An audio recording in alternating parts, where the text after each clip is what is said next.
Introducing the new Mega shader, which is an upgrade to the original Mega detail shader, which made this little voltmeter guy. The old shader had a very simple system of using an RGB mask to bring in different layers. I say simple, it's a little bit complicated, but once you start to populate these textures and mess about with the values, you can see how powerful it can be.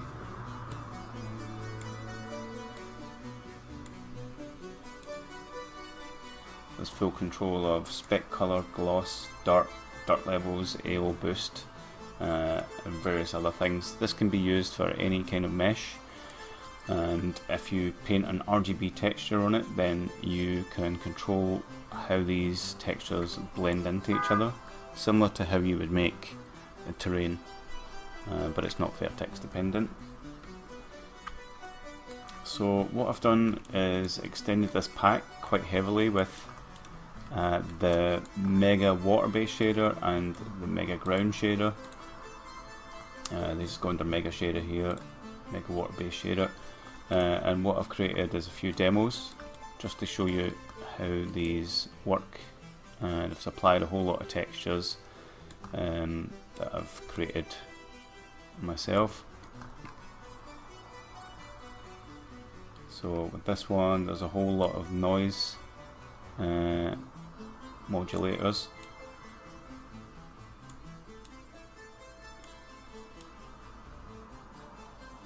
There's also a ground water level, and the higher you raise this, the more ripples start to appear. You can also control how turbulent that effect is, and the refraction amount.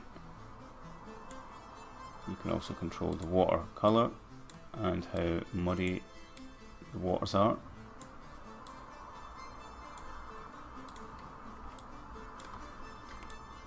Okay, this is using a reflective material, but as you can see, it's not perfectly reflecting this. For that, you would have to use some kind of screen space reflection, maybe in a post-process stack. It does support reflection probes, but the only way to get a perfect reflection from this is to put the reflection probe in the correct place. So if I move the reflection probe really close to this one,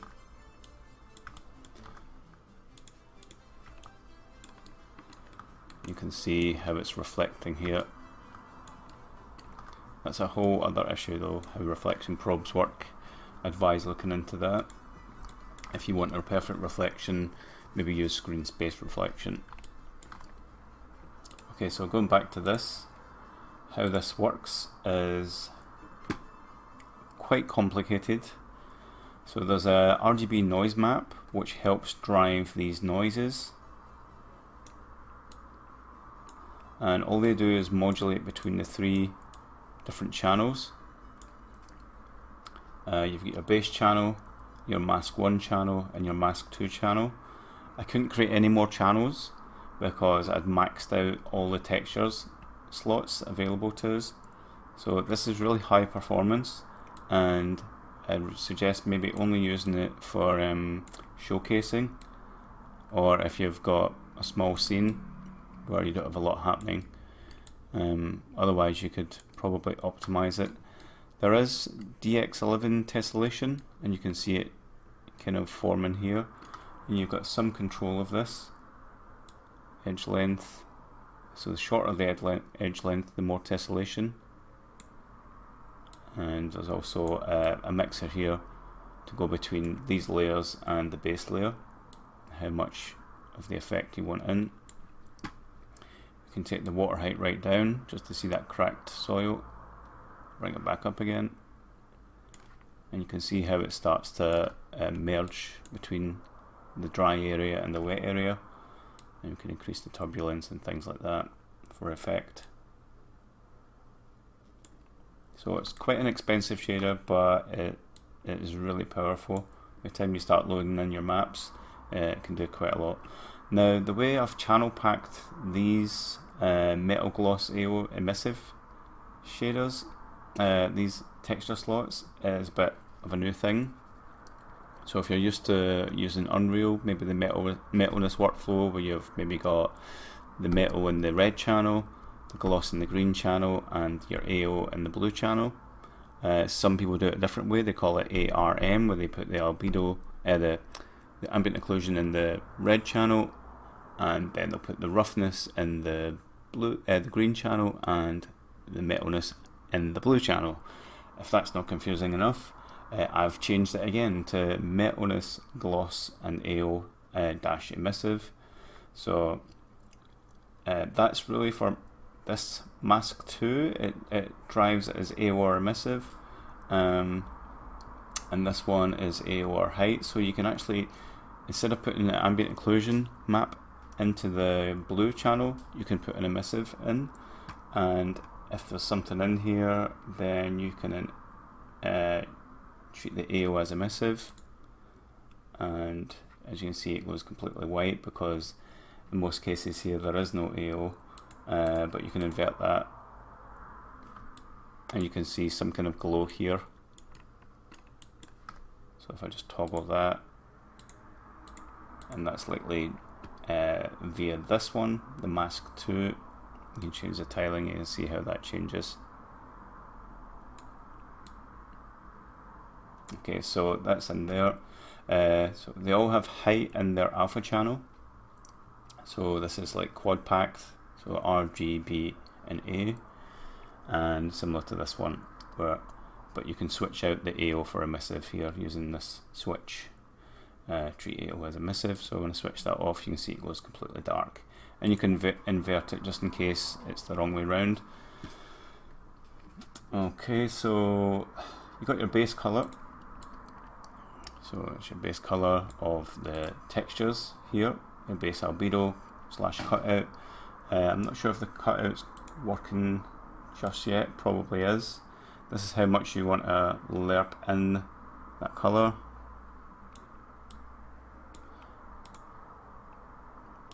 So you've got this amount here, it's how much you want to bring in this layer. Similar to this. So the alpha actually drives how much you want to see this layer. And you've got all sorts of tiling control here as well.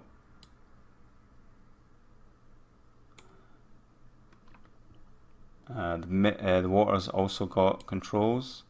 You've got some metalness and gloss in these first 2 slots here. These don't do anything. You can see the reflection a lot better. And yeah, that's all due to the reflection probe, the size of that. And you know, reflection probes are just an approximation, so maybe suggest using a different kind of reflection if you want it perfect. Refraction and muddiness. So the muddiness of the water and the reflection of the water should be sort of controlled codependently. We've got really golden looking water here. Okay, everything is also controlled by a secondary color here. I'll just put everything up to white, apart from the water. So when you load in your own maps, you've got your albedo cutout in the alpha channel. You've got your metal, gloss, AO, height, RGBA, and you've got your normal map. You do that for each of these layers, including the base layer. You have your RGB noise map, which you can customize and change however you like. I've created 2 of them here, but they're identical. You've also got your water ripple normal maps. They just use the same one, but the way the UVs are changed kind of means the ripples kind of just like they work. Whatever you load in here, it's gonna create ripples this way. Whatever you load in here, it's going to create ripples the other way. So you can change these normal maps if you wish. You can see when I change these noise maps, I get various different kind of results.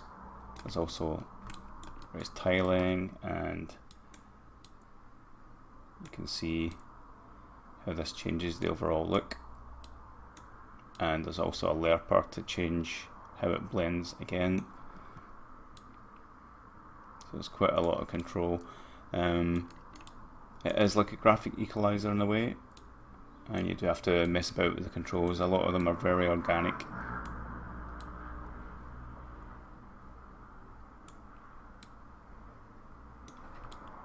Okay, so there is another few examples in here, so you can load them in and try them out.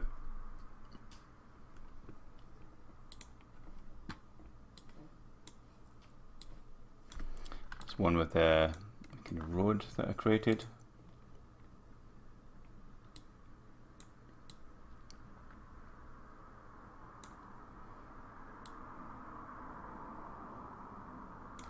Bring in some puddles in there as well.